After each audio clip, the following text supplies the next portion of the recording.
Hey there, I'm Krista Komondor, and this is Becoming a Comedian. Thank you so much for joining me. I'm so excited because I'm here at the Cape Fear Comedy Festival, May 2nd to May 5th, and I'll be performing 4 times, which I'm psyched about. And here I have the wonderful festival organizer, Aimee Elfers, and I know you're probably dying to hear stuff about the selection process and how the festival, the components of the festival. So we've actually got another comedian, Austin Silver. Hello. And where are you from, Hi, Austin? Austin. I'm from Austin. Austin Silver from Austin is a comic, and he's going to be asking some questions. So here's Aimee. If you just want to introduce yourself a little bit, and then we'll get our question. Okay. Cool. Hi, I'm Aimee. I am, in fact, the festival coordinator. I'm also the general manager of Dead Crow Comedy Room in Wilmington, North Carolina. And I think Austin has some questions because I'll start rambling otherwise. So tell me about the selection process. What are you looking for in a video? I am looking for, first of all, something that I haven't seen before. I love a good dick joke, but it has to be something new that I haven't heard before. I definitely, every year that I've gone through the submission process, have heard variations of the same joke over and over again. That is bound to happen in comedy. I mean, we are humans with social media and we all interact, so there's always going to be some overlap, but I want to hear something new. And it's always corny, the like write what you know thing, but that I think is super helpful with what you choose to submit, because if you're writing jokes about your own experiences, then they're not going to be exactly like somebody else's. I think it's so helpful. It's helpful for me to hear that because, and I go to a ridiculous number of mics, but I hear people and they're not getting specific about even their point of view or how they relate to the topic. It's more like, I saw this thing about Instagram that triggered something in me, and I'm going to tell you about it, but it's not even like, I'm going to tell you my take on it. Right. I'm just going to tell you general. So I think this is really helpful for comedians in general to hear this type of thing. I think, I always go back to, again, I'm not a comedian, but younger comedians starting out that are here in Wilmington, I constantly say the cliched thing, write what you know, because a lot of them do. They want to stand out, and so they try and say something shocking, or they say fuck more than they would in real life, and you can tell because it feels so forced. And I think that just rings true in all parts of a joke. If you haven't actually formed a feeling about a situation or experienced a weird situation, then the audience is going to be able to tell that you're just full of shit. So yeah, they smell the truth. Yeah, they smell the truth. Yeah. So tell me about, like, technically, what are you looking for in a video as far as quality or? I'm pretty laid back about that. I know that not everyone has access to a fancy camera setup. I certainly don't. My phone's a piece of crap. So I think it's totally acceptable to have your friend sit with a cell phone and take video of you and send that in. But you want to make sure that your friend isn't laughing and shaking. Of course you want your friend to like your jokes, but they need to hold it together long enough to take a video for you to submit. We definitely love to hear audience reaction to your jokes, but if it's taking over the video and I can't hear what you're saying, then I stop watching. If I can't hear what it basically comes down to, if I can't hear you, I've lost interest and I just move on to the next person. Okay, well that raises an interesting question for me. Okay.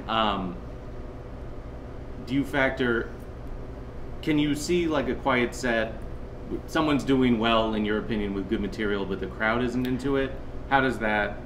Well, I'm then able to form my own opinions. Okay. We like to see audience reaction, like I said, but it's not the thing that I look for. I talk with headliners and hear sometimes the staff is cracking up. I'm crying in a corner, but the audience is like deadpan.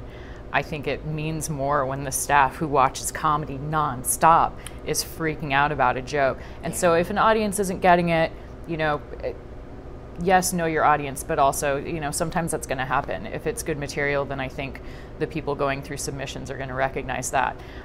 With that said, you should be confident in the material that you're sending in. If you're not getting a lot of audience interaction, but you think that your joke is killer, then submit it. I think that's good to hear, because I've had shows I've gone crying, and then the staff, they tell me Right. that was a really great set. I'm like, oh. And the staff it'll is be a check spot, so that makes me feel really good. Yeah, the staff is not going to waste their time saying that unless they mean it. I think, at least the people that work here, you know, we're all pretty tight, so we all have similar senses of humor at this point. But yeah, we're not gonna bullshit people. We're not gonna be like, oh, that was really good. When really it was like, no reason yeah. I mean, I'm at the point now after so many years where I'll be like, I feel like I saw you did that joke. Wow, I can't talk. Do that joke before, where you said blah blah blah. I thought that worked better. You know, I don't think that the staff is as comfortable saying that to anyone. Some of the locals perhaps, but that's about it. Would anything immediately disqualify you from, in your eyes, as far as like that person they're not getting it? I don't think that there's a definite immediate disqualification. I have little patience for stereotypical like "what's up, bitches" and stuff like that, or like coming right out of the gate with something that's tough. I'm not against any one thing. Like if you can tell a rape joke and make it work, I'll listen. But you have to be careful about what you start with, because that sets the tone for the entire set that's going to be watched. So if you start with something that is right on the edge, where you have to be perfect, you have to do that so well that it's like, oh my God, I'm about to be so offended, and then it turns. You just have to be really careful how you start. So my last question is, are you guys able to watch all the videos all the way through? And does that factor in what kind of length of video you want to see? I prefer 5 minutes. That is a personal preference. I can't speak for everyone. I think that most people stop watching after probably 3 and 4.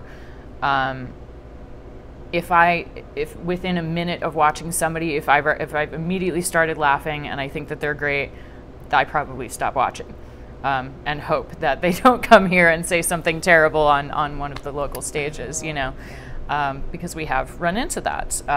However, that doesn't stop me from going through the same routine every year. So, yeah. Cool. We have a couple other comics here. Do you have any questions that you think might be helpful?